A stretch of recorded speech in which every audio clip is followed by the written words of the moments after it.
সেই শিক্ষা বিস্তারের মাধ্যমে, প্রকৃত শিক্ষা বিস্তারের মাধ্যমে একদিন মাদক মুক্ত সমাজ গঠন করা সম্ভব। আমি তার সাথে একমত। সারওয়ার জাহান স্যার বলেছেন যে মাদককে বলতে হবে না।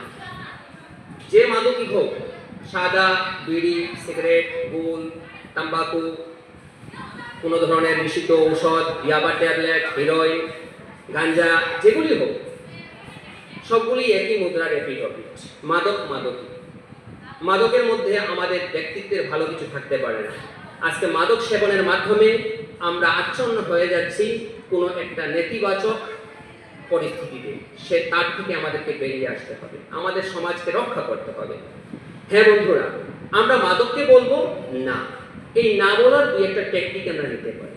স্যাররা বলেছেন যে যখনই কোনো মানুষ মাদক শিখতে যায় তখন দেখা যাবে প্রথম বন্ধুদের দ্বারাই প্রভাবিত হয়। পিয়ার গ্রুপ যারা সঙ্গে থাকে, সঙ্গে চলাফেরা করে, খেলাধুলা, উঠে বসা করে।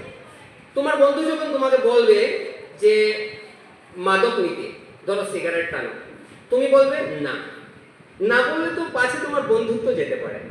তো তাই আমি বলি কি, সে নাটাও একটা টেকনিকে তুমি বলতে পারো। বন্ধু যখন বলবে সিগারেট টানে, তুমি বলবে সিগারেটের স্বাদ আমার একদম পছন্দ না, কি বিচ্ছিরি স্বাদ। দেখবে তোমার বন্ধু কাবু হয়ে যায়। আর যদি তারপরে না মানে বলে, যদি আমি তোর বন্ধু নই কি, আমি তোমাকে বলছি যে টানো, একদিন করে আর করবে না, তুমি বলবে এটা ভাঙা রেকর্ড।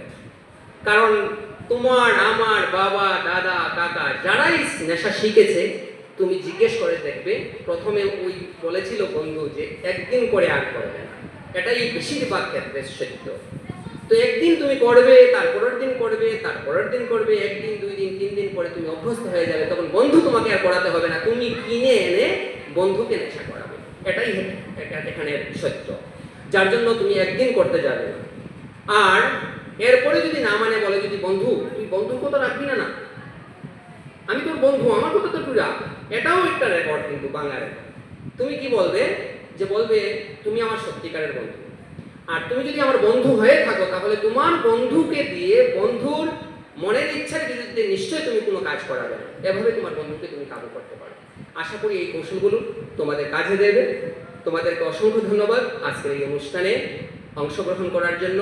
এই প্রখর দাবদাহ গরমে তোমরা তোমাদের ধৈর্য দেখিয়ে, ধৈর্য ধরে এখানে অনুষ্ঠানটা শ্রবণ করেছো, স্যারদের কাছ থেকে অনেক জ্ঞান আহরণ করেছো এবং কৌশল আয়ত্ত করেছো।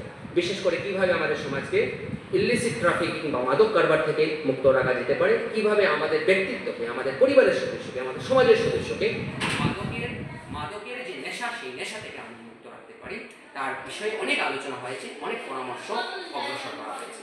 সেই সব জিনিসগুলো যদি আমাদের মনে আমরা পঠিত করি এবং আমাদের ব্যক্তি জীবনে এবং সমাজ জীবনে সেগুলো যদি কাজে লাগে, তাহলে আজকের দিনের সার্থকতা। আজকের দিনের এই অনুষ্ঠানের সবশেষে আমি ধন্যবাদ জ্ঞাপন করি গুয়াহাটি স্থিত প্রগ্রেসিভ পিপলস ফাউন্ডেশন যে সংস্থা, সেই সংস্থার কর্ণধার বা সদস্য যারা আছেন তাদের। কারণ তারা এই সংস্থার মাধ্যমে আমাদের বিদ্যালয়ে তোমাদেরকে গত বছর সোলার লাইট বিতরণ করেছেন, এবছর নিড বেসড যারা ছাতা কিনতে পারছে না তাদেরকে ছাতা দিচ্ছেন। কিছুদিনের মধ্যে ছাতাগুলো এসে যাবে এবং তোমরা সেগুলো পাবে। বিগত 5 জুন বিশ্ব পরিবেশ দিবস আমরাও পালন করেছি এবং ওনারা সহযোগিতায় আমাদের ছিলেন এবং 50টা ভালো জাতের গাছ বিতরণ করে আমাদের সরবরাহ করেন।